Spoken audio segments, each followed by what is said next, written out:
Assalamualaikum warahmatullahi wabarakatuh. Innal hamdalillah nahmaduhu wa nasta'inuhu wa nastaghfiruh wa natubu ilayhi wa na'udzu billahi min shururi anfusina wa min sayyiati a'malina.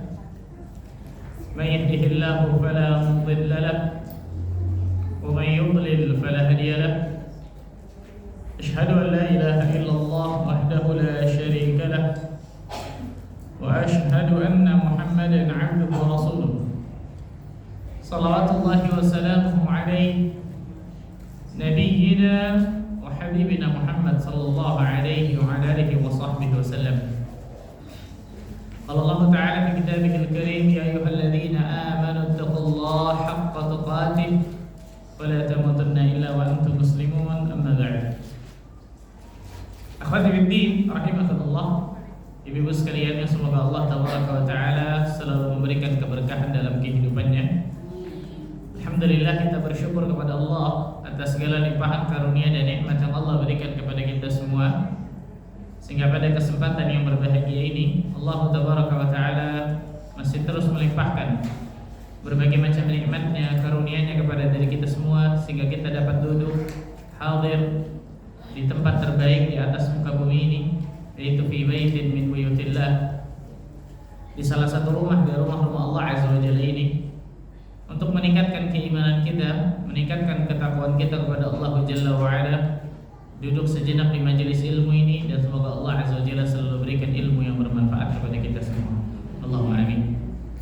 Salat dan salam semoga tercurah kepada Rasulina al-Karim, Nabi kita Muhammad sallallahu alaihi wasallam, Nabi akhir zaman, Nabi yang telah membawa kita dari zaman kejahilian, dari zaman kebodohan, dari zaman keterasingan akan ilmu menuju zaman yang terang menerangkan ilmu syar'i, itu zaman as-sunnah. Akhwati fiddin rahimakumullah, melanjutkan bahas kita yang pernah kita bahas tentang fawaidul ikhlas atau fadailul ikhlas, keutamaan ikhlas atau faidah-faidah yang didapatkan ketika seseorang beribadah ikhlas lillahi ta'ala. Sudah berapa faidah kita bahas? Berapa? Oh, lihat lagi contekan. Sudah 4, betul ya? Kita ulang sedikit ya. Yang pertama, faidah pertama apa? Sebab diampuninya dosa. Min asbabi maghfiratid dzunub. Ikhlas itu sebab diampuninya dosa. Yang kedua, yang sudah kita bahas panjang lebar ya, hadis tentang wanita pezina di Bani Israil dan seterusnya. Yang kedua,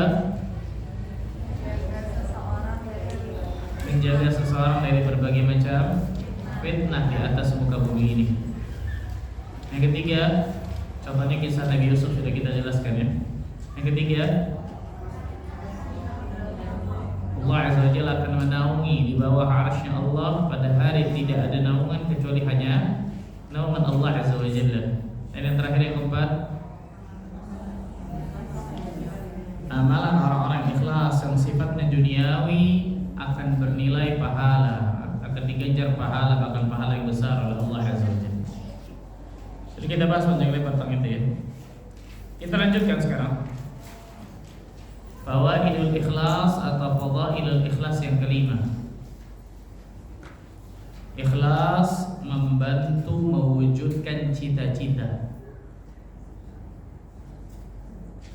Ikhlas membantu mewujudkan cita-cita.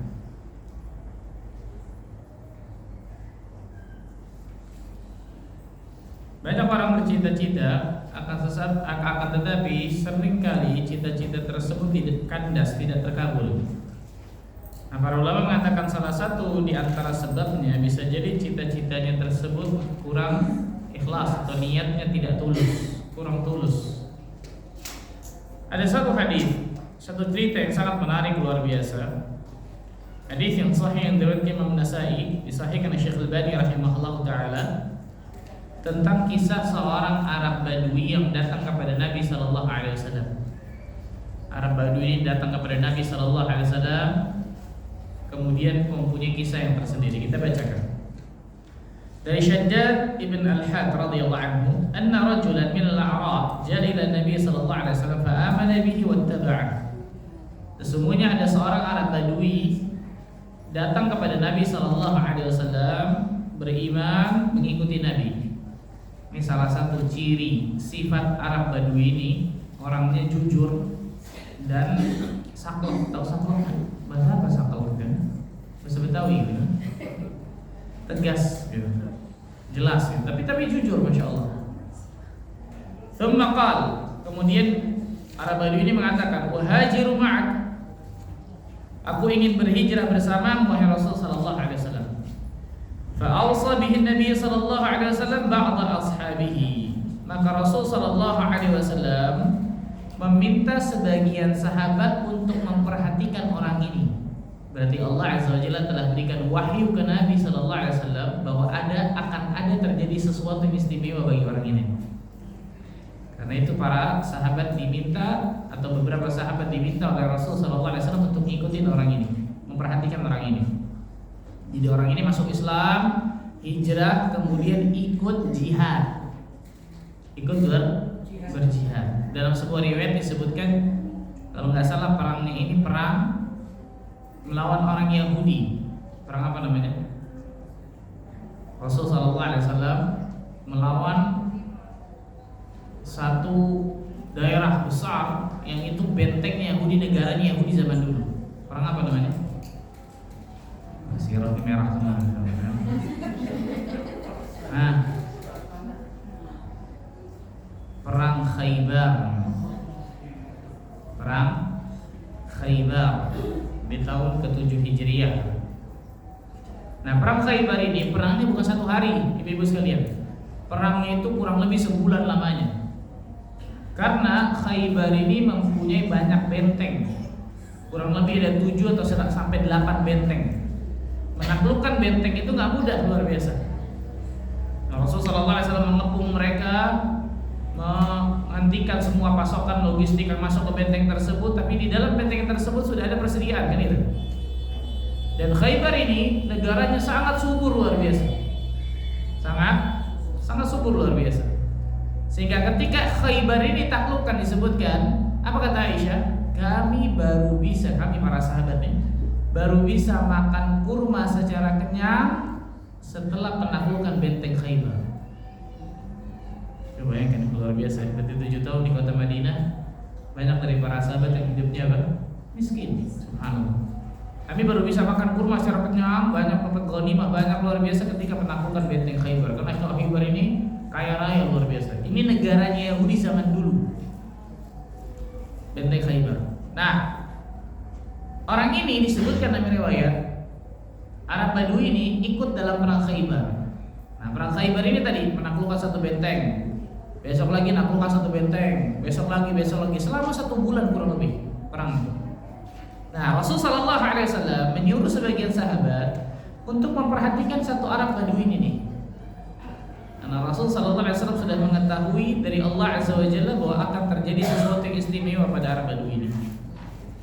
Falamma kanat ghazwah ghanima Nabi sallallahu alaihi wasallam syai'an.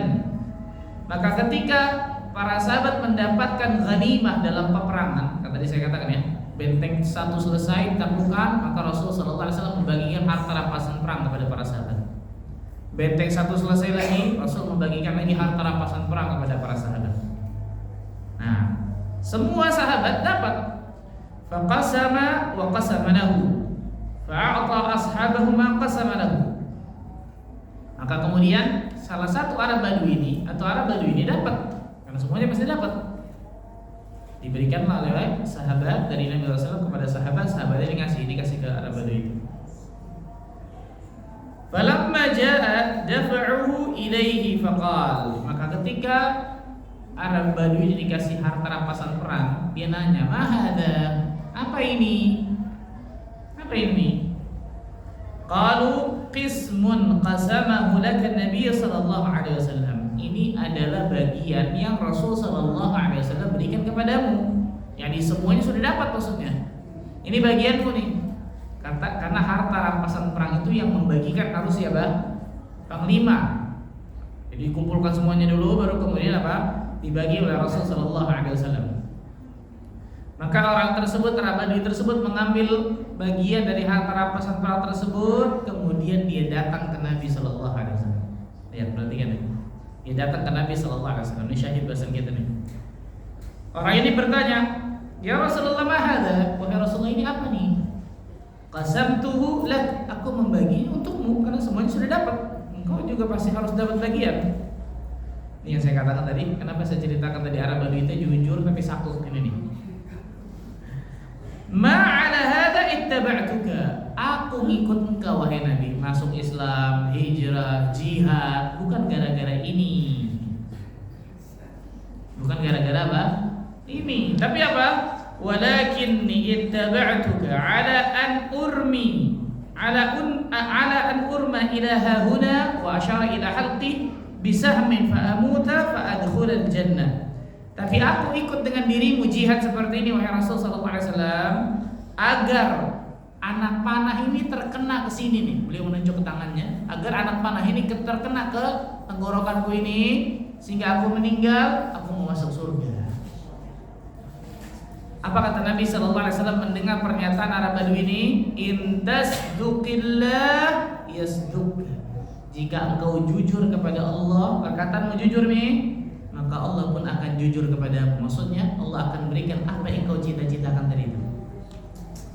Ini syahid bahasan kita nih, ikhlas mewujudkan cita-cita. Kalau engkau jujur nih, Allah akan berikan apa yang kau inginkan itu. Apa yang kau cita-citakan itu. Dan datang ke Nabi ini bukan basa-basi ya. Ya Rasulullah apa nih? Banyak orang kan apa? Ustaz ini apa nih, Masya Allah. Ternyata apa? Kurang. Kurang saja. Enggak. Arab ini jujur luar biasa. Ini apa? Rasul mengatakan ini bagian yang kau dapatkan karena semuanya pasti dapat dari harta rampasan perang.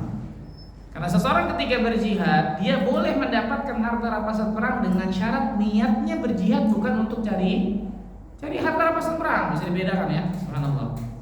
Tapi ketika dia menang peperangan, dia boleh mendapatkan harta rampasan perang. Nah, Arab Badui ini, lihat saya katakan jujur luar biasa. Bukan gara-gara ini wahai Rasul sallallahu alaihi wasallam aku ikut hijrah dan jihad kepadamu.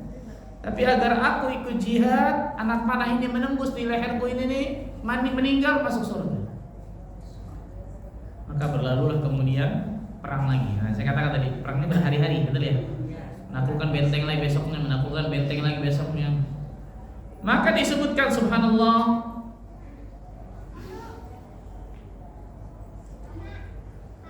fa utiya bihi an-nabiy sallallahu alaihi wasallam yuhmalu qad asabahu sahmun haitsu asyara. Maka kemudian ketika terjadi peperangan lagi esok harinya, maka dibawalah Arab Badui ini oleh para sahabat dalam keadaan ditandu. Sudah apa? Meninggal. Sudah meninggal, subhanallah. Perhatikan, qad asabahu sahmun haitsu asyara. Dan anak panah itu tepat persis seperti yang ditunjukkan oleh tangannya. Nah, tadi ditunjuk betul ya? Saya ingin terkena anak panah di sini, meninggal masuk surga. Rasul mengatakan kalau kau jujur, Allah akan berikan apa yang kau cita-citakan. Tepat anak panah itu kata para sahabat tidak meleset sedikit pun dari yang dia tunjuk itu. Berarti luar biasa jujur sahabat ini, betul ya? Maka kemudian Rasul sallallahu alaihi wasallam bertanya, "Ahwahu? Apakah dia nih yang kemarin Arab Badui tersebut?" Para sahabat mengatakan betul, Rasul, betul. Karena sebagian sahabat sudah ditugaskan oleh Nabi, betul ya? Maka Rasul mengatakan sadaqallah fasadaqahu. Dia telah jujur kepada Allah, maka Allah berikan apa yang dia cita-citakan itu. Mati syahid, luar biasa. Thumma kaffanahu Nabi sallallahu alaihi wasallam fi jubbatin Nabi, thumma qaddamahu fa shalla alaihi. Kemudian orang itu dikafani dengan jubah Nabi. Beliau membuka jubah beliau, kemudian dikafani orang tersebut dengan jubah Nabi. Beliau masuk maju, kemudian mensolatkan orang tersebut. Salah satu doa yang Nabi SAW doa untuk orang ini, Allahumma hadza 'abduk kharaja muhajiran fi sabilik faqutila syahidan wa ana syahidun 'ala dzalik. Ya Allah, hambamu ini keluar untuk berjihad di jalanmu dan dia telah mati syahid sekarang. Dan aku, kata Nabi SAW, bersaksi atas kesyahidan orang ini. Coba bayangkan doa Nabi yang main luar biasa. Aku bersaksi atas syahidnya orang ini. Allahu Akbar. Nah, ini kata para ulama, ikhlas itu membantu mewujudkan apa? Cita-cita. Kata-kata ini pendek nih tadi, perkataan Nabi yang insya Allah kita bisa hafal bersama nih. Masukkan di kepala kita bersama. Intasduqillah yasduqka. Jika engkau jujur kepada Allah, Allah pun akan jujur kepadamu. Ya, ini Allah akan berikan apa yang kau inginkan. Allah akan berikan apa yang kau cita-citakan. Kalau engkau jujur kepada Allah, engkau ikhlas, jujur kepada Allah Azza wa Jalla, Allah berikan apa yang kita inginkan pasti. Dan perhatikan ya, kata-kata jujur kepada Allah bukan cuma berkata jujur. Lihat, orang ini berkata, saya ingin mati syahid, kan gitu ya. Saya ingin masuk surga. Tapi sangat serasi, sangat sama antara perkataannya, hatinya, dan juga amal perbuatannya.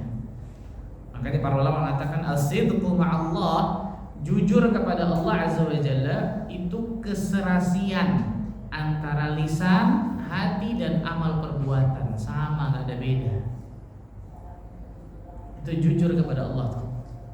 Serasi sama antara lisan kita, hati kita, amal perbuatan kita. Itu jujur kepada Allah.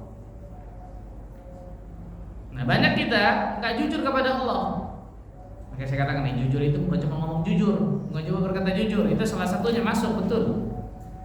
Tapi jujur kepada Allah ini sama antara lisannya, hatinya, amal perbuatannya. Contoh, saya ingin masuk surga nih. Ibu masuk surga, Bu? Mau nggak, Bu? Mau, Masya Allah. Dia juga mau, Masya Allah. Banyak orang mengatakan saya ingin masuk surga, tapi perbuatannya menunjukkan dia ingin masuk ke neraka. Apa maksudnya? Lisannya mengatakan saya ingin masuk surga, perbuatannya dia kerjakan amal dosa, maksiat, kedurhakaan, betul ya? Apakah ini jujur kepada Allah berarti? Enggak, beda antara lisannya dan juga apa? Amal perbuatannya. Contoh lain, ketika dia apa? Lisannya mengucapkan, oh insya Allah saya ikhlas, masya Allah.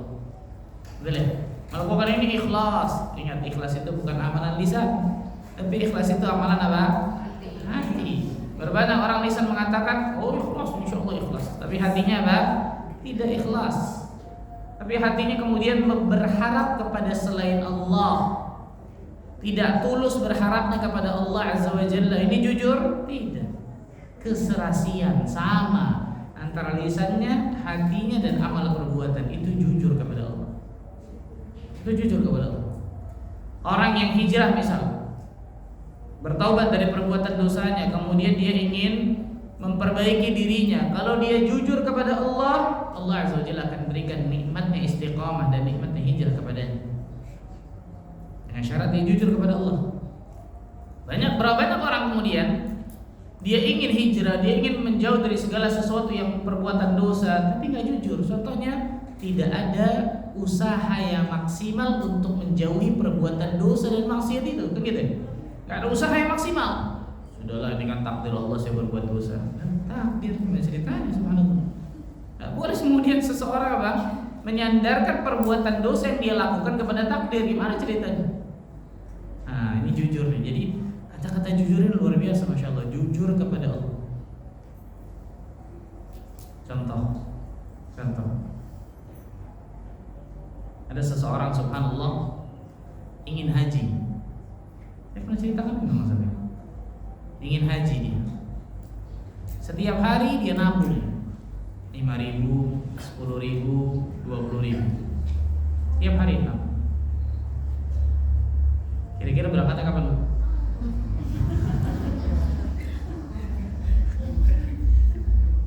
Karena akal manusia 5.000, 10.000, 20.000. Kapan tuh berangkat itu? Boleh. Kalau udah kekumpul, ntar apa? Ngantri lagi itu deh. Ketika daftar ngantri lagi sebelum berangkat. Wah, kapan berangkat itu? Tapi bedanya nih, perhatikan nih. Orang ini istimewanya adalah setiap dia memasukkan uang ke celengannya itu tuh 5.000, 10.000, 20.000, dia selalu mengangkat tangannya doa kepada Allah dan nangis Ini setiap hari dikerjakan. Ya Allah, saya ingin wukuf di padang Arafah ya Allah. Saya ingin tawaf di Baitullah ya Allah. Saya ingin mabit di Muzdalifah ya Allah. Saya ingin mabit di Mina ya Allah. Saya ingin lempar jumrah ya Allah. Saya ingin haji ya Allah. Setiap hari sebelum dia masukkan uang di kecelengan, angkat tangannya doa. Nah, ini yang istimewa. Dan insyaallah taala, insyaallah taala ya, wala nuzakki 'ala Allahi ahada. Insyaallah taala orang ini jujur. Kenapa? Kalau kita pakai matematik, akal manusia, tadi itu jawabannya. Kapan berangkatnya? Betul ya, Allah alam. Tapi nggak ada yang jauh dari Allah Azza wa Jalla. Nggak ada yang mustahil bagi Allah Azza wa Jalla. Orang ini insyaallah taala jujur. Kenapa? Ketika dia nyelengin, Allah takdirkan tahun depan berangkat haji. Dengan caranya Allah Azza wa Jalla. Nggak usah nanya gimana caranya. Dengan caranya Allah Azza wa Jalla. Apa kata Nabi tadi? In tasduqillah yasduqka. Jika engkau jujur kepada Allah, maka Allah pun akan jujur kepadamu. Nah, Allah Azza wa Jalla akan berikan apa yang kau inginkan. Allah Azza wa Jalla akan berikan apa yang kau cita-citakan. Ibu-ibu contoh, saya ingin masuk surga. Salah satu caranya tidak lain tidak bukan adalah apa? Taat nurut kepada suami. Betul Bu? Gampang susah? Dia diam kan?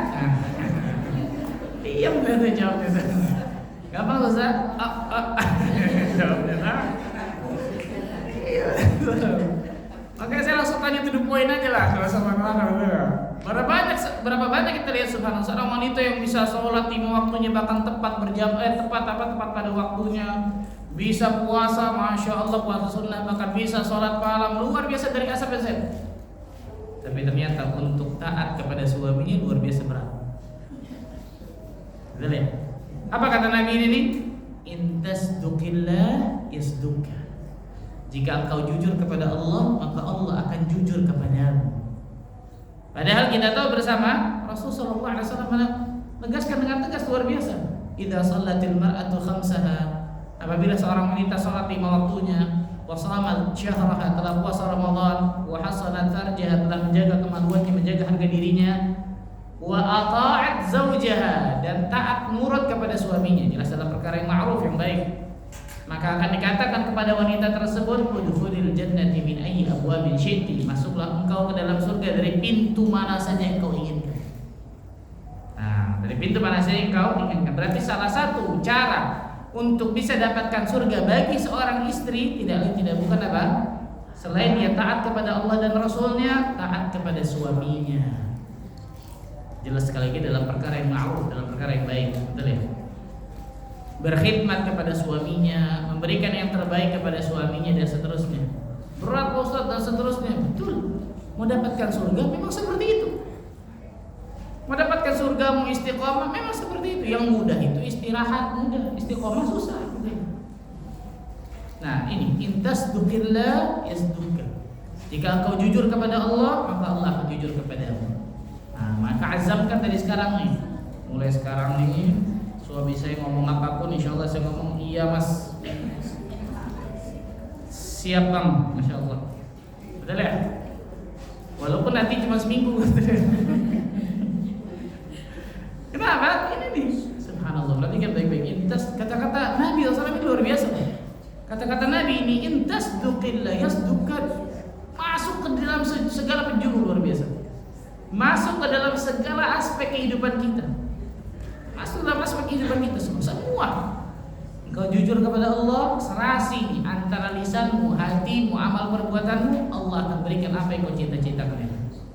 Ada yang nggak sama nih antara lisan kita, hati kita, amal perbuatan kita, ada yang miss pasti. Ada yang miss pasti. Intasduqillah yasduqka. Jika seseorang itu tulus, ikhlas, jujur kepada Allah Azza wa Jalla, maka Allah Tabaraka wa Ta'ala akan berikan apa yang dia cita-citakan. Ini yang kelima. Yang keenam, keutamaan ikhlas atau faedah dari keikhlasan yang keenam, menjadikan amalan yang kecil menjadi besar.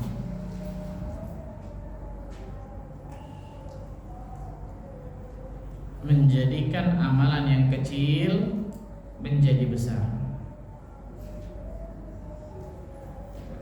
Ini hebatnya ikhlas. Amalan yang kecil yang diremehkan oleh manusia itu bisa jadi luar biasa besar, masya Allah, dengan keikhlasan seseorang. Dalam sebuah hadis yang sahih yang diriwayatkan Imam Bukhari Muslim, Rasul sallallahu alaihi wasallam bersabda, "Bainama rajulun yamshi bi tariqin wajada ghusna shawkin 'ala at-tariq fa akhkharahu fa syakara Allah lahu fa ghafara lahu." Tatkala ada seorang laki-laki berjalan di tengah jalan, pinggir jalan ya, tengah jalan ketabrak insyaallah. Pinggir jalan maksudnya. Berjalan di sebuah jalan, maka dia mendapati sebuah dahan pohon yang berduri. Dahan pohon berduri itu di tengah jalan, jadi terbentang buat dahan pohon itu tengah jalan. Apa kata Nabi sallallahu alaihi wasallam? Fa akharahu, maka dia pun menjauhkan, menggeser tuh dahan pohon tersebut ke pinggir jalan supaya orang itu tak kena. Apa kata Nabi sallallahu alaihi wasallam? Fa syakarallahu lahu. Allah azza wa jalla berterima kasih kepadanya. Maksudnya Allah membalasnya. Gimana Allah membalasnya? Fa ghafara lahu. Allah ampuni dosa-dosanya. Saya mau tanya, menyingkirkan dahan pohon yang berduri di tengah jalan. Dahan ini bukan pohon yang jatuh gede melintang. Enggak, dahan pohon yang kita semua bisa lakukan itu. Perbuatan kecil besar? Kecil. Insyaallah taala semua manusia bisa melakukannya. Hatta anak kecil bisa insyaallah. Tapi orang ini ketika menyingkirkan dahan pohon yang berduri tersebut, pasti orang ini mikir nih, ini kalau kena orang bahaya ini. Apalagi berduri luar biasa. Karena kendaraan orang bisa kemudian kempes, bisa bocor, dan seterusnya. Apalagi kena kaki orang bisa berdarah, membahayakan motorat. Dia singkirkan itu. Subhanallah. Disingkirkan. Ini salah satu bentuk iman yang paling rendah nih. Rasul sallallahu alaihi wasallam mengatakan, imatatul adza 'anit thariq, menyingkirkan gangguan dari jalan. Itu iman yang paling apa? Rendah, luar biasa. Tapi apa kata Nabi sallallahu alaihi wasallam? Allah berterima kasih kepadanya. Itu Allah membalasnya dengan cara mengampuni dosa-dosanya. Allahu akbar. Makanya Abdullah bin Mubarak Al-Marwazi beliau mengatakan apa? Rubba 'amalin saghir tu'azzimuhu an-niyyah. Bisa jadi amalan yang kecil bisa jadi besar luar biasa karena niatnya. Wa rubba 'amalin kabir tusaghiruhu an-niyyah. Bisa jadi amalan yang besar jadi kecil, bahkan gak bernilai dalam pandangan Allah karena niatnya salah maksudnya. Allahu akbar, lihat. Amalan kecil luar biasanya. Sebagaimana sudah kita pernah jelaskan juga beberapa bulan yang lalu tentang wanita pezina di Bani Israel yang memberikan minum seekor anjing. Siapa yang gak bisa lakukan itu? Semua orang bisa, betul ya? Kecil besar amalannya? Kecil. Tapi yang jadi masalah bukan amalan yang kecil, tapi apa? Keikhlasannya yang luar biasa dalam hatinya. Sudah kita jelaskan itu insyaallah. Wanita itu berani memadaratkan dirinya masuk ke dalam sumur yang itu notabene berat bagi seorang wanita, bahkan bisa membahayakan dirinya kalau dia kepleset dia mati di sumur. Wanita ini ketika menolong anjing tersebut gak ada yang melihatnya sama sekali. Wanita ini kemudian apa? Mengetahui seekor anjing gak mungkin bisa berikan balasan kepada dirinya. Nah seterusnya, subhanallah. Keikhlasan yang sangat luar biasa. Sebagaimana orang laki-laki ini, subhanallah. Maka Nabi sallallahu alaihi wasallam bersabda apa? La tahqiranna minal ma'rufi syai'a. Jangan pernah engkau sekali-kali meremehkan perbuatan ma'ruf, perbuatan baik sekecil apapun. Jangan kalian remehkan, jangan kalian kecilkan. Walau an talqa akhaka biwajhin talq. Walaupun kau bertemu dengan saudaramu dengan wajah yang berseri-seri. Allahu akbar. Siapa orang yang bisa senyum, Bu? Ada nggak Bu orang yang bisa senyum? Banyak, ada banyak. Aslinya bisa sebenarnya, tapi apa? Allah nggak berikan taufik kepada dirinya untuk senyum ke orang. Betul ya? Allah nggak berikan taufik hidayah kepada dirinya untuk senyum ke orang, padahal amalan yang sangat mudah luar biasa. Kalau ditanya adakah orang yang nggak bisa senyum, insya Allah nggak ada, kecuali orang yang koma, misalnya orang mayit baru nggak bisa. Tapi betapa banyaknya orang-orang yang Allah halangi dari satu ibadah yang sangat mudah ini, senyum, betul ya? Karena betapa banyaknya kita lihat orang-orang yang menganggap giginya itu aurat.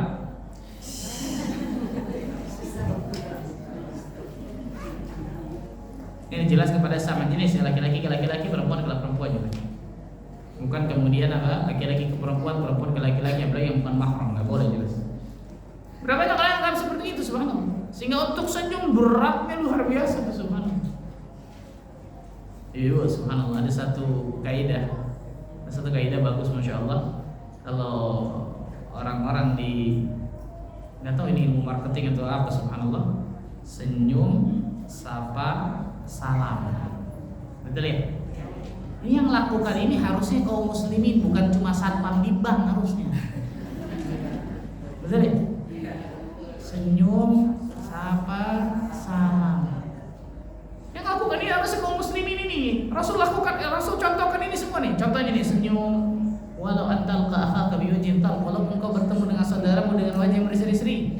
Rasul mengatakan tabassumuka fi wajhi akhika sadaqah. Engkau tersenyum dengan saudaramu itu termasuk apa? Sedekah, subhanallah. Sapa dengan apa? Dengan sapaan yang baik, sapaan kaum muslimin, assalamualaikum, itu yang paling terbaik, betul ya? Kemudian apa?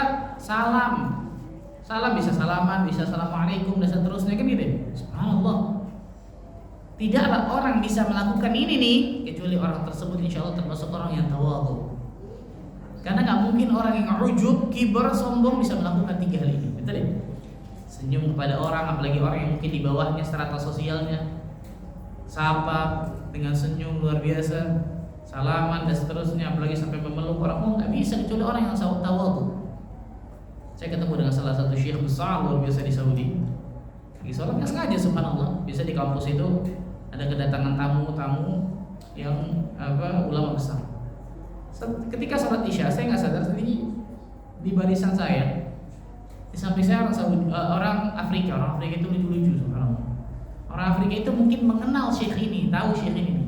Jadi ketika assalamualaikum, dilihat kirinya, ini syekhnya, dia tahu nih. Saya juga enggak gitu sebenarnya, enggak gitu enggak. Apa yang orang Afrika ini lakukan? Langsung kemudian badannya menghadap ke syekh itu.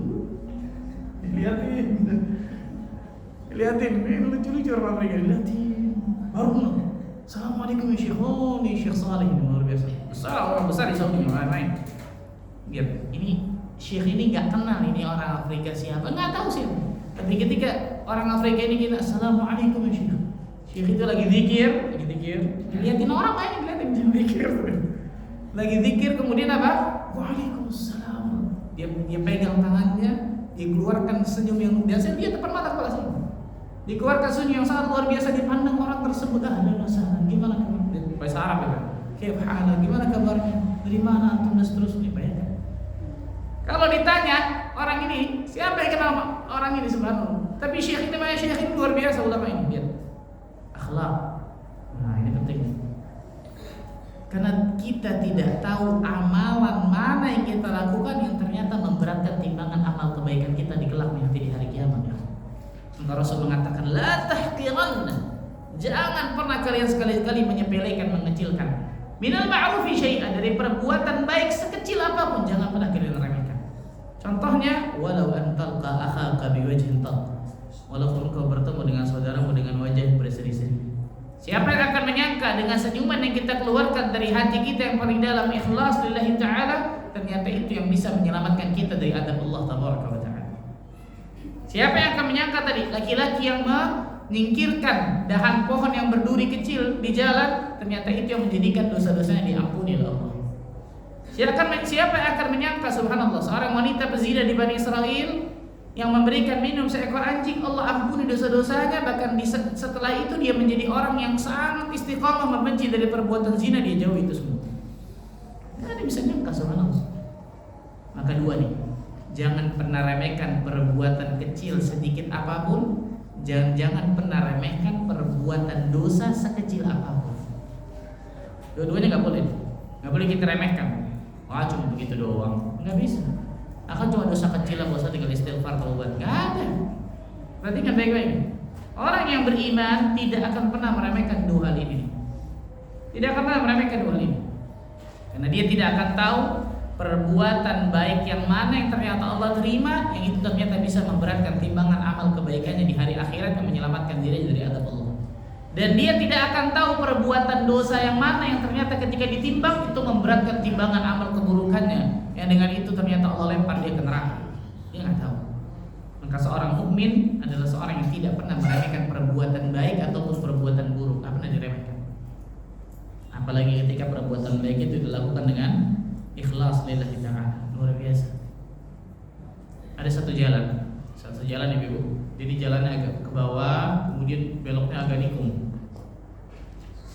Di hadapan jalan tersebut ada tembok. Subhanallah.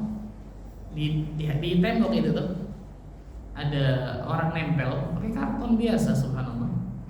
Awas, hati-hati, pelan-pelan, rawan kecelakaan. Ditempel sama orang itu. Berapa harga karton? Berapa harga spidol? Mungkin tulis tempel. Saya bilang wah cerdas orang ini, masya Allah. Saya bilang cerdas. Berapa banyak orang-orang yang membaca itu Allah selamatkan dari berbagai macam kecelakaan, betul ya?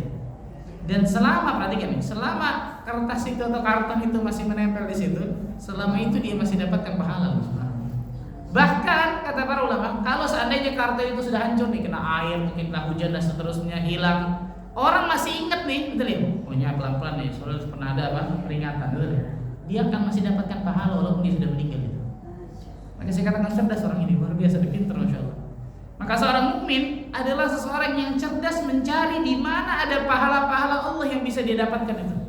Ini mukmin, subhanallah. Ada seorang subhanallah ngomong ke saya, Ustaz, semua buku-buku santri di Mahat gitu, semuanya kasih tahu ke saya biar saya bayarin semua. Tapi jangan kasih tahu siapa-siapa, Ustaz. Oh gitu. Saya lihat ini cerdas orang ini, masya Allah. Semua buku-buku santri, buku pelajaran, buku ini, semua ditekel sama orang ini, masya Allah. Pokoknya jangan kasih ke siapapun kecuali ke saya, Ustaz. Cerdas orang ini, masya Allah. Berarti setiap santri belajar setiap hari, dia lagi tidur, dia lagi belajar, dia lagi, betul ya? Orang ini terus panen pahala, masya Allah, betul ya? Cerdas luar biasa, masya Allah. Allah barik. Ada sebagian dulu, masya Allah, sebagian orang yang Allah berikan harta berlebih, masya Allah, ngumpulin banyak para tulabul ilm Libya. Jadi anak-anak di Libya itu banyak yang Allah takdirkan kesulitan ekonomi, masya Allah. Ke Libya itu dapat gaji, tapi gajinya itu keluar mungkin 6 bulan sekali gitu. Tadi itu nggak banyak. Nah itu kalau keluar gaji tersebut, wah seneng tuh, masya Allah semuanya. Saya alhamdulillah mungkin karena tinggal di Jakarta jadi nggak ini. Kenapa? Bayar kosan yang nunggak, gitu, bayar makan yang dia ngutang ke warteg. Itu anak-anak Libya banyak seperti itu. Nggak tahu sampai dari gini apa. Kalau ada teman-teman saya sama seperti itu banyak. Nah ada orang, masya Allah, menyewakan satu rumah kontrakan, yang rumah kontrakan tersebut dia sewakan khusus untuk anak-anak Libya di situ tinggal. Khusus untuk anak-anak Libya di situ di Jawa Timur. Jadi banyak beberapa yang sekarang sudah jadi asatidzah itu. Coba bayangkan ya. Yang sekarang anak-anak Libya yang dulu di situ sekarang sudah jadi asatidzah yang kita kenal, masya Allah. Orang itu yang menyewakan rumah itu sudah meninggal. Tapi jasanya, pahalanya masih terus ngalir sampai detik ini selama ustaz-ustaz tersebut mengajarkan ilmu kepada manusia. Itu deh. Cerdas orang seperti ini, Ikhwan. Bukan cerdas luar biasa, masya Allah. Nah, di mana ada pahala Allah yang bisa kita kejar itu, subhanallah. Itu orang mukmin. Dan jangan kemudian cuma segini doang. Enggak salah. Kita berharap walaupun dengan amalan yang kecil, ketika itu ikhlas, itu bisa memberatkan timbangan amal kebaikan kita, luar biasa. Bahkan betapa banyak amalan yang besar sulit untuk kita ikhlaskan, tapi amalan yang kecil mudah untuk kita ikhlaskan. Coba saya tanya coba. Ibu-ibu punya piutang ke orang, bukan ibu-ibu ngutang, orang ngutang ibu-ibu 100 juta. Mudah nggak ikhlasin? Berat, betul ya? Amalan besar itu, betul ya? Nah, taib. Benar tuh masalah uang, langsung ramai berat, kenapa? Amalan besar itu nggak main-main dan pahalanya pun luar biasa besar. Sekarang ibu-ibu nih, ketika ibu-ibu sedekah setiap hari 2.000, 5.000, gampang susah? Betul ya? Tahu banyak ternyata amalan kecil itu ternyata lebih mudah menjaga keikhlasan daripada amalan yang besar. Amalan besar. Nih para asatidzah nih, yang disuntik kayak gini macam-macam. Ini berat ini, betul ya? Mukanya terpampang di YouTube, masya Allah setiap orang. Ibu-ibu nggak kelihatan nih, kamera enak, masya Allah betul ya? Jadi penuntut ilmu agama Allah, ikhlaskan, amalkan, dakwahkan ke manusia, ke orang, dapat pahala luar biasa. Untuk menjaga keikhlasan dari orang yang berdakwah berat, luar biasa, berat. Semoga Allah Azza wa Jalla berikan keikhlasan kepada diri kita semua. Maka perhatikan baik-baik. Para ulama mengatakan subhanallah. Jadi amalan ikhlas akan menjadikan amalan yang kecil itu jadi luar biasa besar karena keikhlasan. Dan ketidakikhlasan akan menjadikan amalan yang besar jadi kecil bahkan gak bernilai sama sekali. Ada orang bangun masjid besar luar biasa, tapi niatnya riya karena manusia. Ujub bangga akan hal tersebut. Itu jadi haba'an manthura, jadi debu yang berterbangan di hari kiamat. Padahal kelihatannya amalannya apa? Besar, masya Allah. Ikhlas itu kenikmatan luar biasa. Inilah yang menjadikan kata para ulama, seandainya aku tahu satu sujudku, satu sholatku itu diterima ikhlas karena Allah, maka tidak ada yang aku harapkan pada detik itu kecuali kematian. Kematian. Kenapa? Karena pada saat itu ketika Allah terima amal seseorang ikhlas, itu akan menyelamatkan diri di dunia akhirat. Itu saking beratnya keikhlasan. Nanti setelah ini kita akan bahas juga tentang masalah ciri-ciri orang-orang yang ikhlas. Dan kita lihat bagi diri kita sendiri. Jangan lihat orang lain, mereka baik-baik, tapi lihat bagi diri kita sendiri. Itu yang keberapa?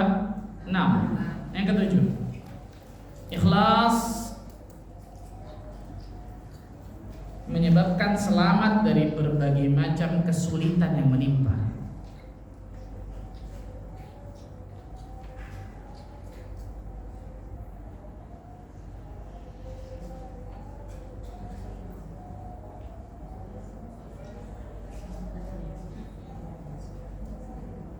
Ikhlas menyebabkan selamat dari berbagai macam kesulitan yang menimpa.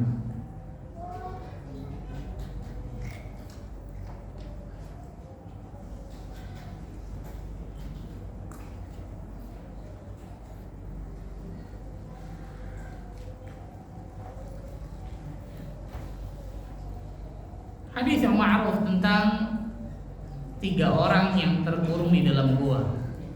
Ma'ruf betul ya? Hadis yang terkenal yang diriwayatkan Bukhari Muslim. Disebutkan intalaqa thalathatu rahdin mimman kana qablakum hatta awaw al-mabit ila ghar fadakhaluhu. Ada 3 orang sebelum kalian, kata Nabi sallallahu alaihi wasallam, berangkat berpergian. Suatu saat mereka terpaksa mampir atau bermalam di suatu gua, kemudian mereka masuk ke dalam gua tersebut. Karena sudah malam di zaman dulu, ibu-ibu sekalian, kalau orang musafir kemudian masuk waktu malam, mereka harus bermalam di tempat mereka berdiam itu tuh. Jadi nggak bisa jalan langsung. Karena ketika malam itu masuk banyak banyak hal. Yang pertama gelap jelas, yang kedua banyak hal yang berbahaya ketika malam tersebut, binatang buas yang tidak terlihat dan seterusnya. Maka di mana dia berhenti, di situ dia menginap. Nah, 3 orang ini mungkin kemalaman luar biasa, jauh musafirnya, kemudian mereka harus bermalam di gua tersebut. Tiba-tiba apa? Fanhadarat sakhratun minal jabal fasaddat 'alaihimul ghar. Tiba-tiba jatuhlah sebuah batu besar luar biasa dari gunung yang menutupi gua tersebut. Nutup semua pintu gua itu, nggak ada celah sedikit pun. Berarti logika manusia mengatakan orang ini apa? Mati di dalam gua. Betul, gimana caranya? Dorong nggak bisa, dihancurin gede banget luar biasa, mati nih. Hatta ibu punya HP nggak ada sinyal di gua pada saat itu. Taqal innahu la yanjikum min hadhihi as-sakhrah illa an tad'u Allah bi salihi a'malikum. Maka mereka berkata, tidak ada yang dapat menyelamatkan mereka ini dari batu besar ini kecuali jika mereka berdoa kepada Allah Azza wa Jalla dengan menyebutkan amal baik mereka. Ini salah satu bentuk tawassul yang dibolehkan dalam syariat. Salah satu bentuk tawassul yang disyariatkan dalam syariat apa itu? Bertawassul dengan amal saleh, yang amal saleh tersebut menurut keyakinan kita nih insya Allah amal saleh ikhlas. Ini salah satu bentuk tawassul yang dibolehkan nih. Bertawassul dengan amal saleh ini, amal saleh kita yang pernah kita lakukan sebelumnya, yang kita yakin amal saleh tersebut ikhlas.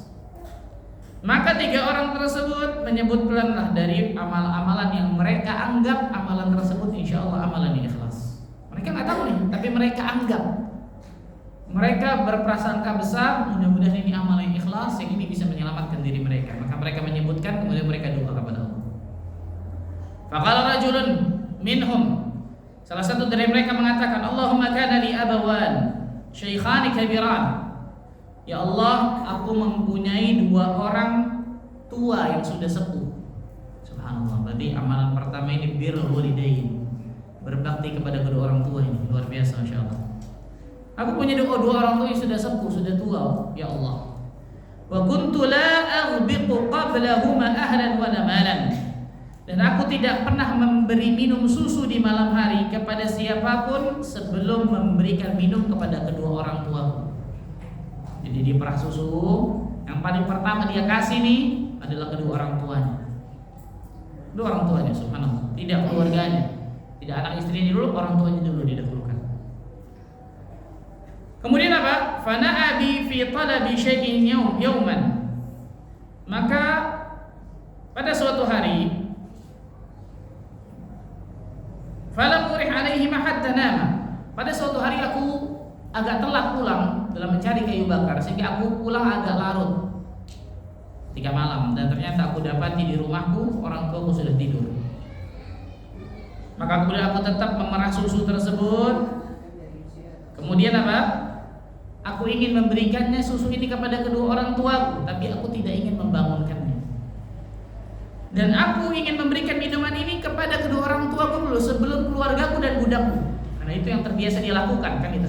Yang terbiasa dilakukan orang tuanya dulu dia muliakan, baru kemudian keluarganya, budaknya dan seterusnya. Tapi dia nggak ingin bangunkan. Apa yang dia lakukan?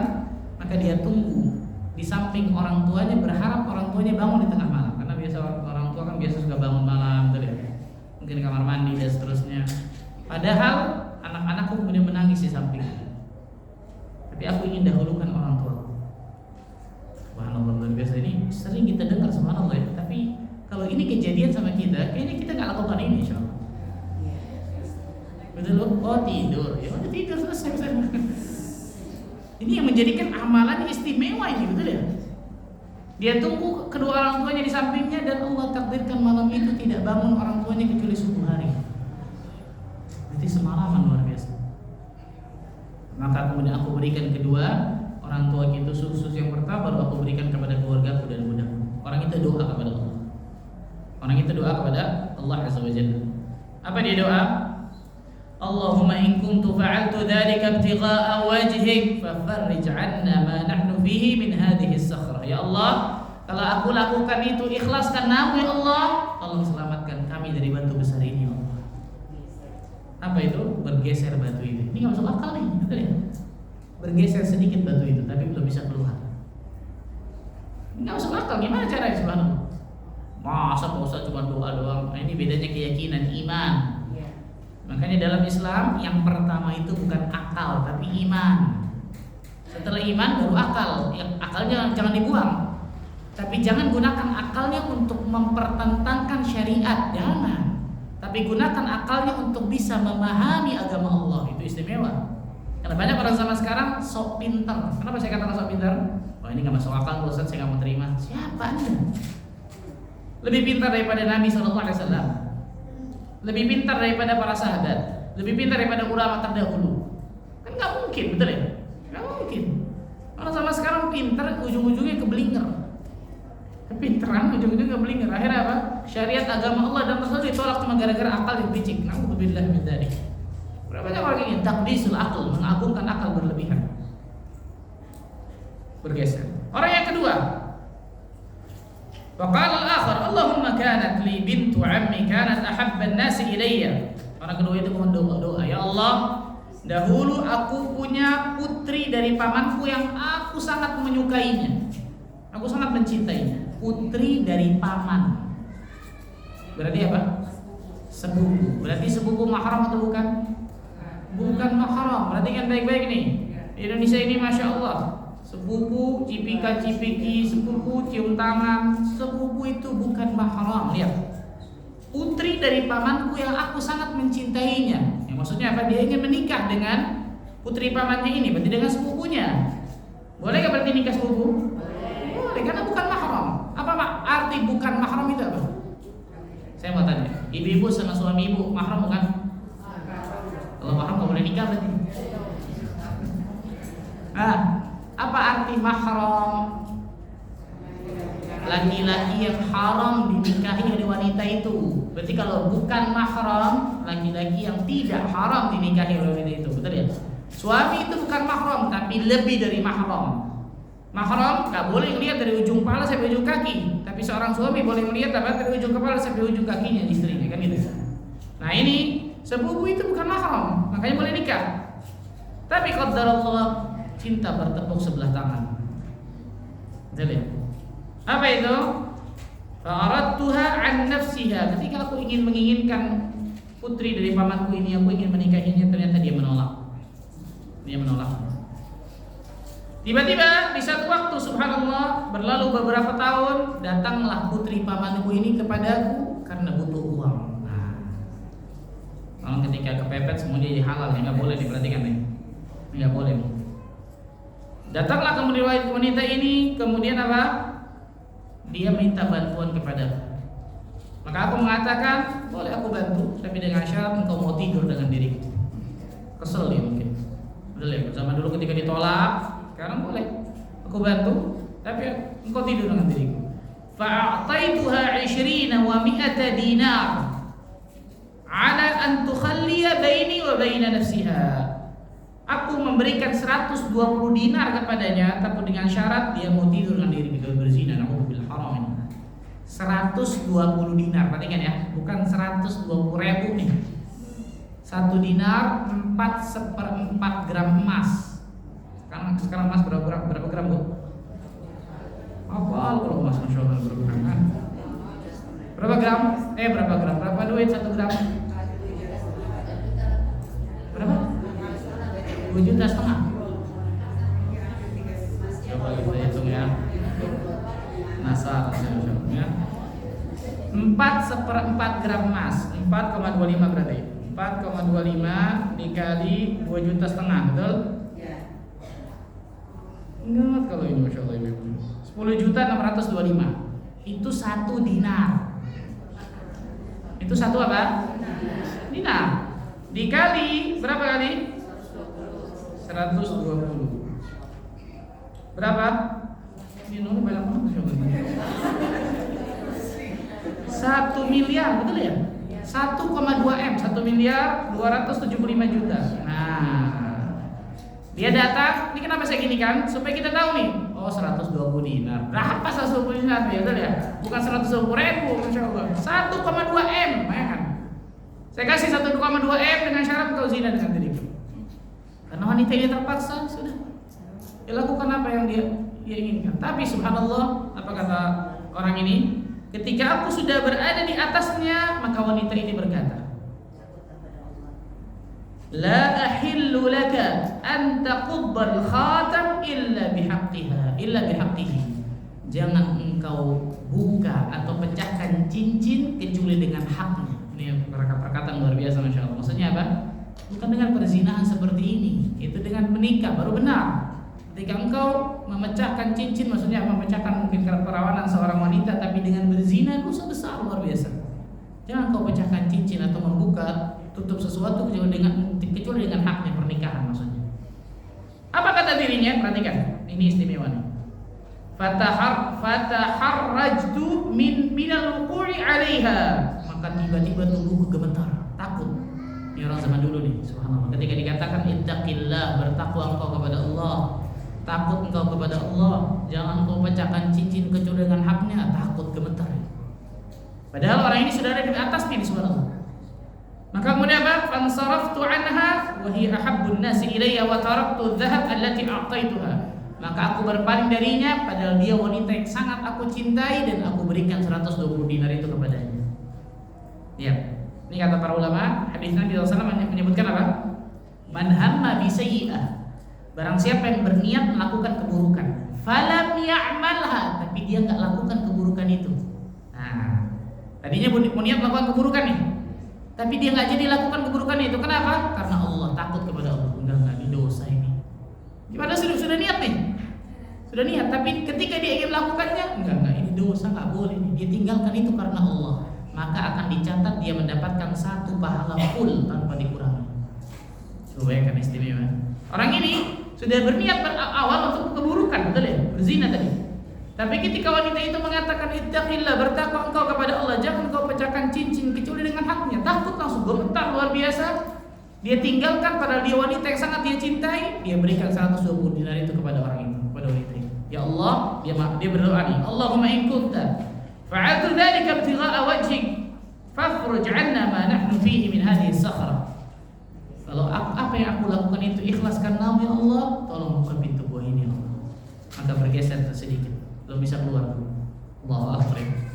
Ini menunjukkan bagaimana pentingnya seseorang ketika syaitan masukkan mungkin pikiran dan niat untuk berbuat keburukan, kemudian dia mau berbuat keburukan, ingat kepada Allah, ingat adab Allah, takut kepada Allah. Ketika dia tinggalkan itu karena Allah, itu dapat pahala full. Berbeda ketika orang meninggalkan perbuatan buruk karena manusia, ini sudah dapat dosa ini. Contoh, orang malam-malam jam 2 malam lompat pagar, bawa parang, lihat kanan, lihat kiri, buka pintu, ketahuan sama orang. Ngapain ini? Hah? Suudon nih.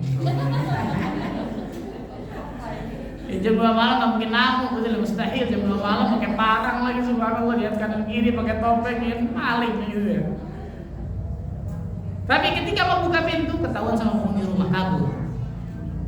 Dapat dosa nggak ini? Sudah dapat dosa. Bedanya apa sama yang tadi?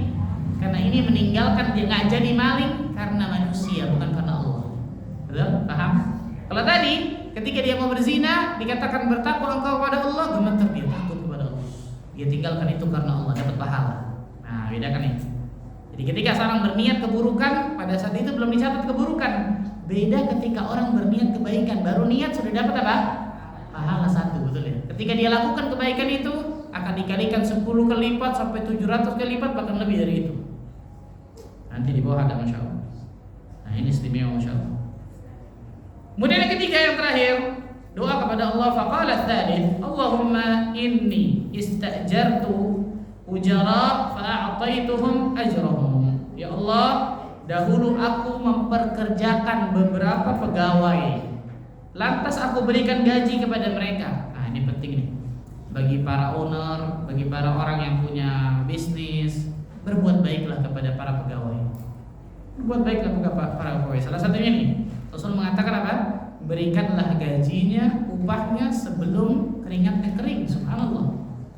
Kepada orang subhanallah zalim kepada pegawainya, ini hati-hati, subhanallah. Alhamdulillah min dzalik. Karena ternyata bukan hanya di sinetron ini, betul.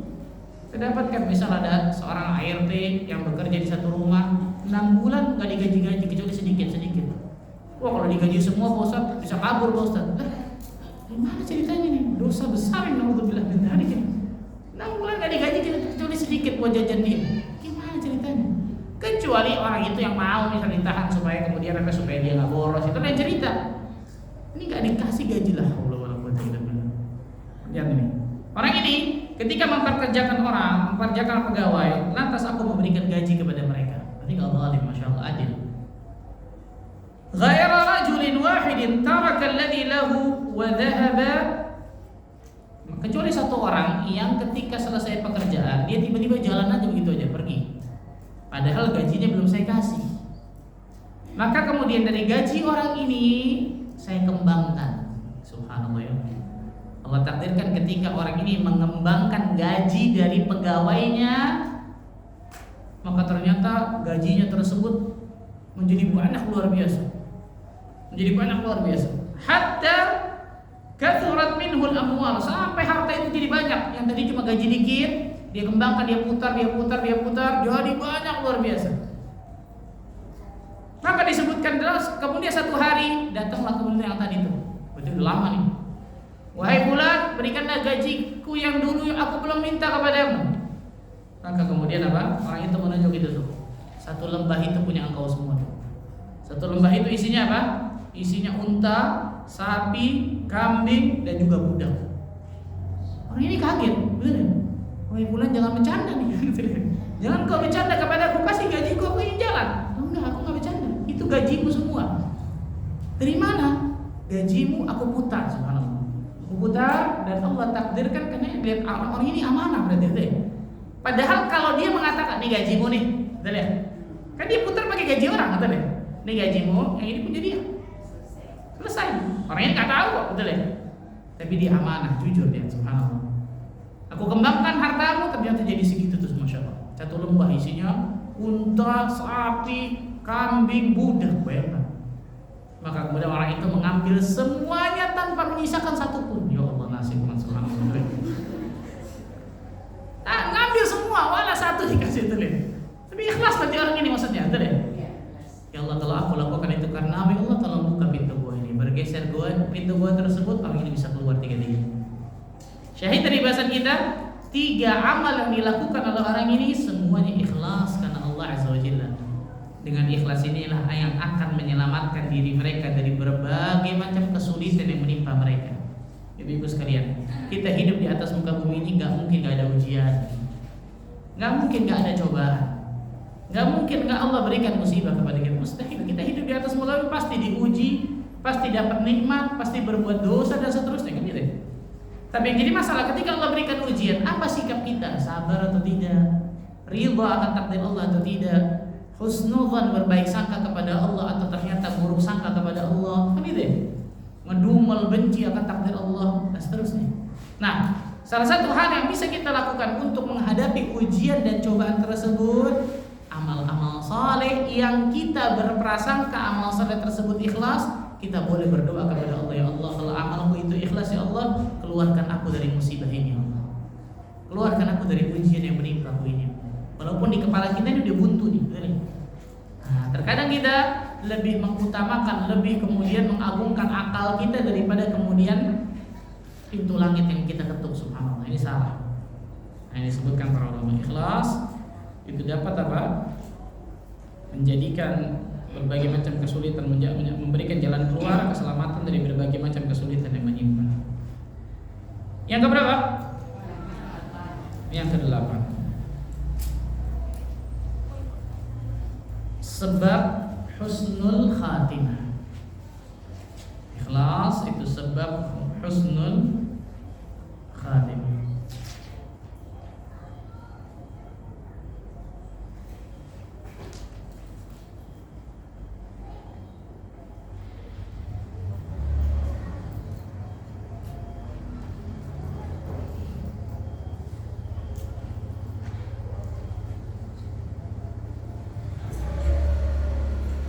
Dalam sebuah hadis yang sahih yang diriwayatkan Imam Al-Bukhari, begitu Muslim dan sebagainya, disebutkan dari sahabat Sahal bin Sa'ad As-Sa'idi, Nabi SAW pernah melihat ada orang yang membunuh orang-orang musyrik, dan dia merupakan salah satu prajurit Muslim yang gagah berani luar biasa. Faqal, maka Rasulullah SAW kemudian mengatakan, "Man ahabba an yanzura ila rajulin min ahli an-nar falyanzur ila hadha." Siapa yang ingin melihat penghuni neraka, maka lihatlah orang ini. Padahal orang ini tadi apa? Berjihad dengan gagah berani luar biasa, membunuh banyak orang-orang musyrik. Membunuh banyak orang-orang musyrik. Tapi Rasul mengatakan, barang siapa yang ingin melihat penghuni neraka, lihat orang ini. Kaget para sahabat, gimana subhanallah? Dan Rasul nggak mungkin salah, betul ya? Rasul berkata sesuatu, apalagi masalah ghaibiyah, masalah ghaib nggak mungkin dengan ijtihad beliau, pasti wahyu yang Allah berikan kepada beliau. Maka disebutkan fatabi'ahu rajul, Maka salah satu sahabat mengikuti orang ini. Ketika lagi perang, intai orang ini, cuma melihat ini. Falam yazal ala dzalika hatta juriha. Kemudian apa? Tiba-tiba orang yang tadi itu terluka. Jadi saking banyaknya membunuh kaum musyrikin, maju ke medan perang luar biasa, ternyata tubuhnya banyak luka. Tubuhnya banyak luka. Dan disebutkan apa? Dia hampir mati, fasta'jal al-maut, hampir menghadapi kematian. Tapi apa? Ternyata orang ini tidak kuat menolak sakitnya tersebut, tidak kuat menahan dari sakitnya, sakit-sakatan pedang, luka-luka, jadi nggak kuat. Apa yang dia lakukan? Maka diletakkan pedangnya di dadanya tersebut, kemudian dia bunuh diri. Letakkan dadanya, pedangnya di situ, kemudian dia tusukkan dirinya dengan pedang tersebut, bunuh diri. Nauzubillah min dzalik. Maka kemudian sahabat ini mengatakan, sadaqa Rasulullah sallallahu alaihi wasallam. Benar apa yang dikatakan Nabi sallallahu alaihi wasallam. Rasul tidak mungkin salah. Maka kemudian Rasul sallallahu alaihi wasallam bersabda, Innal 'abda la ya'malu fima yara an-nas 'amala ahli al-jannah wa innahu la min ahli an-nar. Sesungguhnya ada seorang hamba menurut pandangan banyak manusia mengamalkan amalan penghuni surga, namun berakhir menjadi penghuni neraka. Kenapa? Lihat kata-katanya nih. Innal 'abda la ya'malu fima yara an-nas 'amala ahli al-jannah. Sesungguhnya ada seorang hamba beramal dengan amalan penghuni surga dalam pandangan manusia. Kita bisa melihat hati manusia? Enggak. Kita hanya bisa melihat apa? Zahir. Betul ya? Sebagaimana tadi sahabat tuh. Wah, luar biasa nih. Satu orang ini gagah berani maju ke medan perang, membunuh banyak musyrikin, luar biasa. Sahabat cuma bisa melihat zahirnya. Hati orang ini gak ada yang tahu kecuali siapa? Allah tabaraka wa ta'ala. Allah azza wa jalla memberitahu kepada Nabi sallallahu alaihi wasallam bahwa ternyata orang ini orang munafik. Nah, jadi sahabat yang bukan sahabat ternyata apa? Orang munafik yang jihadnya bukan karena Allah azza wa jalla. Nah, ini sebabnya nih. Jihadnya bukan karena Allah. Allah jadikan meninggalnya su'ul khatimah, bukan husnul khatimah. Bisa dipahami?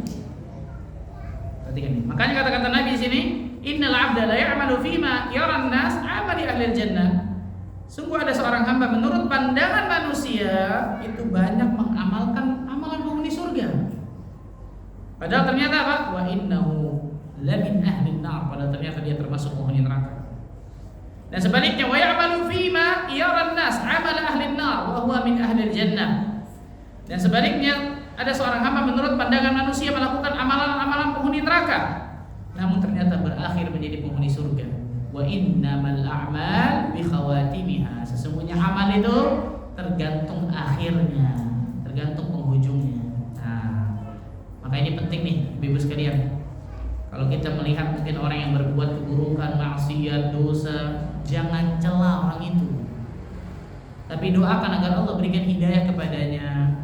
Kita ambil ibrah pelajaran bagi diri kita, jangan sampai kita melakukan seperti itu. Kan gitu ya? Jangan cela. Nah, sebagian riwayat menyebutkan tidaklah seseorang mencela orang yang berbuat keburukan, maksiat, dosa kecuali sebelum dia meninggal Allah azza wa jalla akan jadikan orang itu berbuat maksiat itu. Hati-hati, jangan merendahkan orang tersebut, jangan menghinakan orang itu, jangan mencelanya berlebihan. Membenci akan perbuatannya jelas, bahkan membenci orangnya boleh, kan gitu. Tapi jangan mencelanya, jangan menghinakannya, jangan kemudian meremehkannya dan seterusnya. Karena kita tidak tahu penghujung akhir amalan dia dan amalan kita nggak tahu sama sekali. Jadi, dalam riwayat lain disebutkan Rasul sallallahu alaihi wasallam bersabda, Innal 'abda la ya'malu bi'amali ahli al-jannah fima yabdu lin-nas. Sesungguhnya ada seorang hamba beramal dengan amalan penghuni surga dalam pandangan manusia. Pandangan manusia melihatnya, oh ini amal soleh nih, amalan yang mengantarkan orang ini ke surga, masya Allah nih. Tapi manusia nggak tahu hati dari orang yang beramal tersebut. Terlihat. Akhirnya apa? Fayasbiqu alaihi alkitab. Kemudian catatan takdirnya mendahului dirinya. Fayamalu bi'amali ahli nar. Di akhir hayatnya dia melakukan amal-amal penghuni neraka. Fayadkhuluha. Allah masukkan dia dalam neraka. Nauzubillah min dzalik. Ini menjadi pelajaran besar bagi diri kita, kata para ulama. Berarti sebaliknya. Ikhlas itu akan menjadikan seseorang meninggal dalam keadaan husnul khatimah. Karena orang yang tidak ikhlas ketika beramal tadi itu riya, orang-orang munafik yang beda antara hatinya dan kemudian apa? Zahirnya.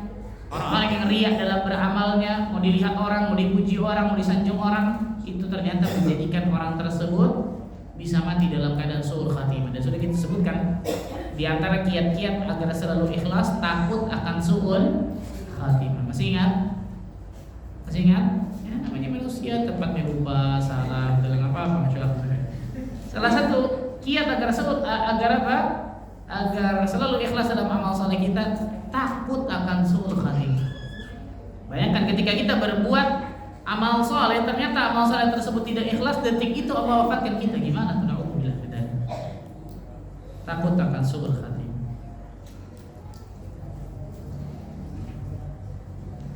Nah, ini mungkin yang saya bisa sampaikan dari Fawaidul Ikhlas. Nggak mungkin semua luar biasa karena banyak puluhan, Masya Allah. Saya pilih-pilih yang Insya Allah Ta'ala sangat bermanfaat bagi diri kita semua. Semoga 8 hal ini Fawaidul Ikhlas bisa kita amalkan dalam kehidupan kita. Sekali lagi kita membahas tentang keutamaan faedah dari keikhlasan ini untuk supaya kita termotivasi untuk selalu ikhlas. Kalau saya ikhlas, saya akan dapatkan itu 1, 2, 3, 8, 10, 20, bahkan puluhan yang lain. Kita belum bahas masalah tersebut. Puluhan dari fawaidul ikhlas, faedah dari keikhlasan yang akan menanti kita kalau saya ikhlas ketika saya beramal saleh. Dan satu pun dari fawaidul ikhlas itu nggak ada yang saya dapatkan kalau saya ternyata tidak ikhlas dalam beramal saleh. Na'udzubillah min dzalik. Ini menjadi motivasi besar bagi diri kita agar berusaha untuk mengikhlaskan amal kita karena Allah Azza wa Jalla. Insyaallah setelah ini kita akan bahas nanti tentang ciri-ciri orang-orang yang ikhlas. Ciri-ciri orang-orang yang ikhlas. Insyaallah 2 bulan lagi insyaallah. Betul ya? 2 bulan ya? Silakan, mungkin ada yang bertanya. Assalamualaikum.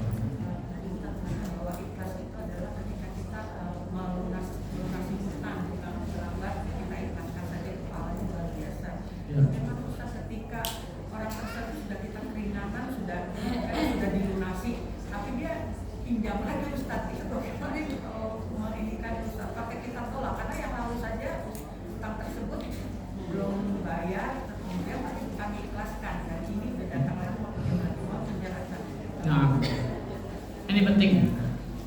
Ketika ada orang datang ke kita, kayak tadi tuh, mau pinjam uang dan seterusnya, itu hak kita mau meminjamkan atau tidak. Perhatikan baik-baik. Jadi bukan harus dipinjamkan dan seterusnya.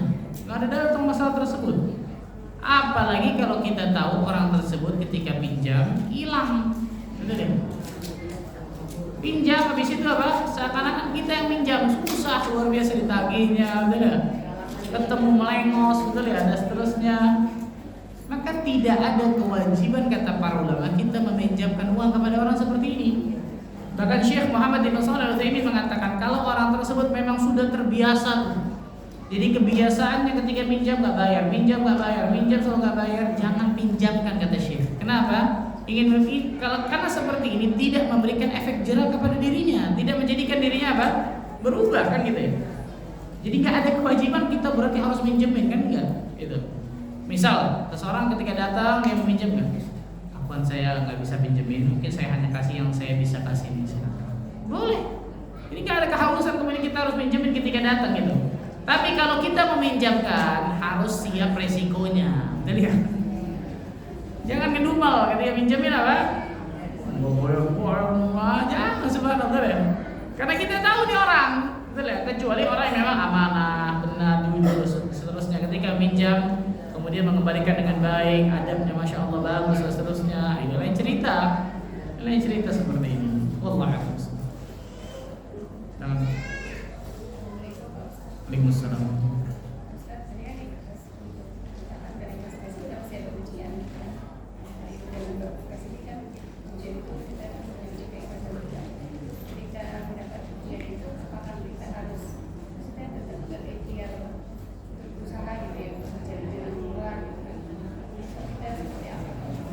Betul, jelas. Perhatikan baik-baik. Ketika Allah Azza wa Jalla berikan ujian kepada diri kita Yang paling pertama kita harus lakukan tidak lain tidak bukan mengatakan qadarullah ma syaa fa'al atau qadarullah ma syaa fa'al. Takdir Allah Azza wa Jalla dan Allah Azza wa Jalla berbuat dengan sesukanya. Kita harus yakini hal tersebut, ucapkan itu dengan lisan kita, kemudian katakan seperti itu kan gitu. Apalagi itu sesuatu musibah, katakan inna lillahi wa inna ilaihi raji'un. Allahumma ajurni fi musibati wa akhlif li khairan minha, kan gitu ya. Dan ini semua tentang hati. Perhatikan baik-baik. Yang saya sampaikan tadi bahwa sabar, ridha akan takdir Allah, husnudzan berbaik sangka kepada Allah, jangan pernah suudzon kepada Allah, jangan pernah benci akan takdir Allah. Itu semua kan masalah hati semua, betul ya? Amalan hati semua tuh. Misal seseorang ketika Allah berikan ujian, cobaan, musibah, kemudian dia berusaha untuk mencari jalan keluar dari musibah dan ujiannya tersebut, boleh nggak? Bukan cuma boleh, itu disyariatkan. Jadi yang namanya sabar bukan kemudian diam, nggak melakukan mencari solusi, enggak, salah subhanallah. Sabar itu yang pertama al-habs, menahan. Menahan apa? Menahan hati kita, lisan kita, dan amal perbuatan kita dari hal-hal yang haram. Jangan sampai hati kita tadi itu suudzon sama Allah, hati kita benci sama Allah Azza wa Jalla akan takdir Allah berikan. Lisan kita mengeluh luar biasa, kenapa Allah kasih ini kepada saya dan seterusnya. Amal perbuatan kita bahkan sampai meratap dan seterusnya, mukul-mukul pipi, itu yang nggak boleh, kan gitu ya. Itu menahan maksudnya. Al-habs, as-sabr itu al-habs, menahan. Nah, ketika seseorang Allah berikan ujian, cobaan, musibah, maka sangat disyariatkan dirinya ketika dia menerima akan takdir Allah tersebut yang mungkin dia tidak sukai, maka dia mencari solusi dari hal tersebut. Maka ini jelas disyariatkan, kan gitu ya. Yang sudah kita pernah bahas masalah tawakal. Tawakal itu rukunnya dua. Apa itu?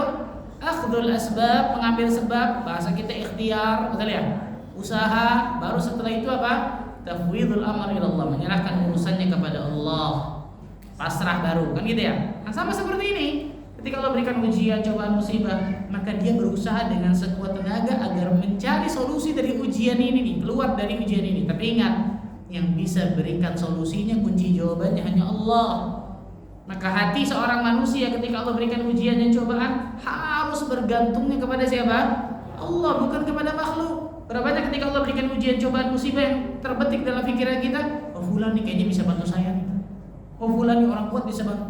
Mana Allahnya? Ini deh. Mana Allahnya? Subhanallah. Tingkat ketergantungan seorang hamba harus kuat kepada Allah Azza wa Jalla. Berarti selain dia mengusahakan dengan usaha duniawi tadi, ikhtiar, maka yang paling terpenting adalah apa? Ketika dia meminta doa kepada Allah, bangun di tengah malam, ketika sujud nangis kepada Allah agar Allah berikan jalan keluar dari ujian tersebut. Ini yang luar biasa nih. Dan Allah Azza wa Jalla pasti tidak mungkin zalim kepada hambanya. Allah Azza. Waalaikumsalam.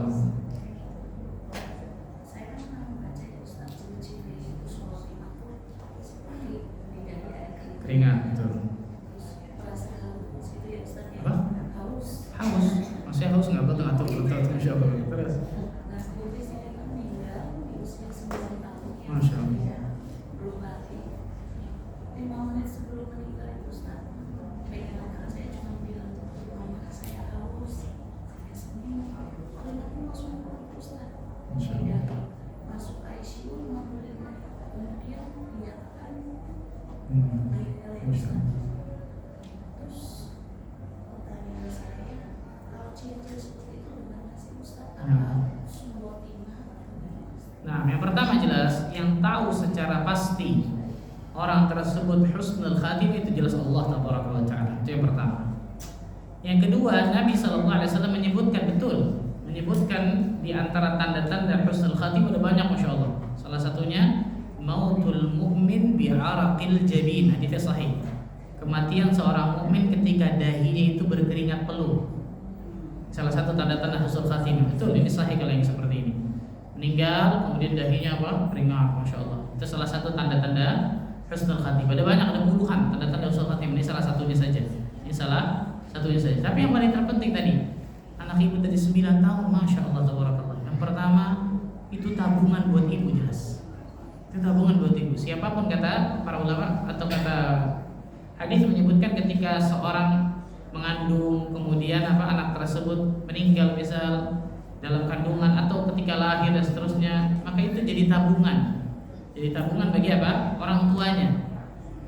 Para ulama menyebutkan anak yang dalam kandungan kemudian meninggal itu bukan cuma anak yang pada saat itu, tapi ketika dia belum baligh. Nah, ketika dia belum baligh, maka insyaallah taala anak ini juga akan menjadi tabungan yang luar biasa besar bagi orang tuanya.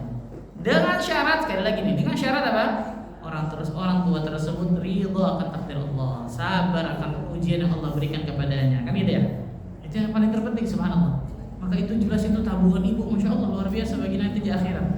Karena besar sekali pahala. Dalam riwayat disebutkan kalau seorang yang mengandung kemudian anak tersebut meninggal, maka anak tersebut akan terus dalam sebuah riwayat disebutkan ari-ari dari anak tersebut akan mengikat orang tuanya tersebut, akan terus menggandeng orang tuanya sampai ke dalam surga Allah Azza wa Jalla.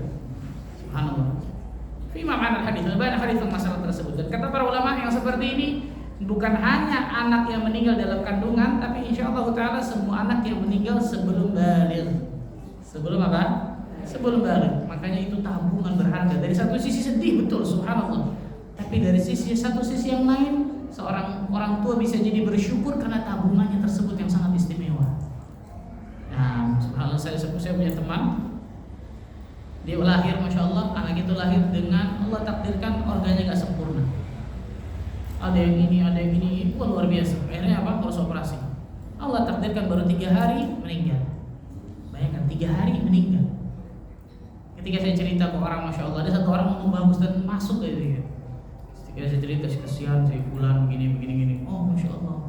Berarti anak itu dilahirkan oleh Allah khusus buat nolongin orang tuanya itu di akhirat, insya Allah. Kan betul ya? Kalau kita pikir, oh benar juga, subhanallah. Anak itu lahir cuma 3 hari, bayangkan Allah Akbar.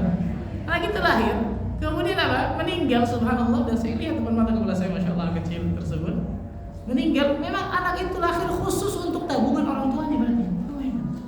Dan itu kenikmatan tersendiri yang Allah gak berikan kepada semua orang, masya Allah. Tapi dengan syarat tadi apa?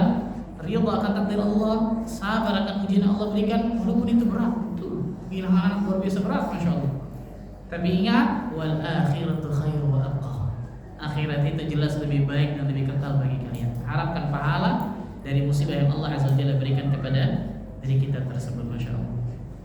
Kalau anak tersebut jangan tanya, belum balik, sudah. Kalau belum balik, dia bisa memberikan syafaat ke orang tuanya, apalagi dia, kan gitu ya. Dan jangan tanya berarti, masya Allah, kalau anak tersebut itu nikmat banget, masya Allah. Maka ini menjadi kabar gembira bagi anak tersebut dan bagi orang tuanya, tabungan yang sangat istimewa, masya Allah. Semoga Allah berikan kesabaran dan keridhaan kepada ibu, masya Allah. Dan ganti yang jauh lebih baik, masya Allah, anak yang sangat di atas sana. Silakan. Assalamualaikum warahmatullahi wabarakatuh. Waalaikumsalam.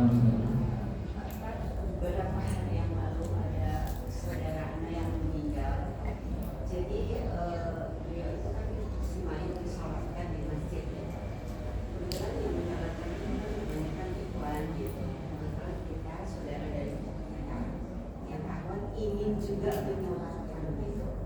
Tapi dari pihak masjidnya itu tidak memperbolehkan gitu kan. Katanya kalau wanita itu tidak boleh masuk masjid gitu. Iya, menurut mereka tidak boleh masuk masjid dan tidak boleh menyolatkan. Kita dari pihak saudara itu sedih gitu kan gitu. Nah, itu satu pertanyaan saya, apa betul seperti itu? Yang kedua, apakah betul kan kalau orang yang sudah meninggal itu lebih daripada 40 orang yang menyolatkannya, apakah itu lepas azab kuburnya? Ya. Yang pertama jelas, nggak ada dalil tentang, nggak ada larangan maksudnya tentang wanita tidak boleh mensolatkan jenazah. Entah itu jenazah mensolatkannya di rumah bagi seorang wanita atau kemudian di masjid. Nggak ada masalah, dibolehkan dalam syariat tentang masalah tersebut, kan gitu. Dan banyak dalil tentang masalah tersebut. Jadi nggak ada. Yang tidak boleh itu adalah kata Ummu Atiyah, dulu kami dilarang untuk ittiba'ul janazah, mengikuti atau mengantarkan jenazah itu ke kuburan. Ini dilarang betul kalau ini bagi seorang wanita. Kalau ini jelas, subhanallah, hadis sahih tentang masalah tersebut. Jadi tidak boleh seorang wanita, ingat nih, ibu-ibu nih, para perempuan nih, saya masih banyak lihat kaum muslimin ketika siapapun meninggal dia ngantarkan kemudian ke kuburan. Ini nggak boleh. Ini nggak boleh kalau ini. Tapi kalau kemudian tadi tuh di masjid wanita ikut nyolatin, ini nggak ada larangan sama sekali, subhanallah, boleh, jelas nggak ada masalah. Tidak boleh itu ngantarkan ke area pekuburan, itu yang tidak boleh bagi seorang wanita. Bahkan sebagian ulama mengatakan tidak boleh wanita ziarah kubur, tapi yang rajih pada kiatnya tidak boleh seorang wanita berziarah kubur secara sering, itu yang rajih. Tapi sesekali untuk mengingat kematian dibolehkan, karena kalau sering ditakutkan akan apa? Meratap, memperbaharui dari apa? Kesedihan tersebut dan seterusnya. Biasa seorang wanita biasanya lebih apa? Lebih perasaan, lebih peka tentang masalah tersebut. Nah, adapun mensolatkan ini nggak ada larangan sama sekali, nggak ada larangan sama sekali. Ini yang pertama. Adapun yang kedua, hadisnya betul bu, hadisnya betul. Ketika seorang disolatkan 40 orang, riwayat mengatakan 100 orang, ia mentauhidkan Allah, menjauhkan kesyirikan. Berarti 40 orang ini nggak sembarangan. Nah, berarti kan ini. Yang 40 orang ini maksudnya apa? Orang yang mentauhidkan Allah, menjauhkan kesyirikan. Berarti orang yang benar-benar mentauhidkan Allah gitu. Orang yang ngaji dulu kajian kan itu ya. Orang yang tahu apa itu tauhid, apa itu kesyirikan dan seterusnya. Nah, ini kabar gembira luar biasa. Kabar gembira bahkan orang tersebut akan mendapatkan syafaat di hari kiamat. Kalau lepas tidak ada kubur saya belum tahu, tapi kalau nggak salah ada juga riwayat masalah tersebut, saya lupa ingat. Tapi intinya orang tersebut akan mendapatkan berbagai macam keutamaan di hari akhirat nantinya. 40 orang yang mengatakan 100 orang yang mentauhidkan Allah, menjauhkan kesyirikan. Wallahu a'lam. Jadi pilihan tadi orang yang menyalahkan itu ya. Betul, masya Allah, betul. Tapi kalau tadi orang yang biasa kajian, teman-temannya orang-orang yang kajian, datang puluhan orang, bahkan ratusan orang, insya Allah kita husnudzon jelas. Insya Allah taala kita berbaik sangka dari orang-orang tersebut, insya Allah tidak melakukan kesyirikan kepada Allah, bahkan mentauhidkan Allah dengan benar. Allah a'lam. Makanya ada keutamaan yang luar biasa ketika semakin banyak seseorang yang mensolatkan jenazah itu. Allah a'lam. Lagi?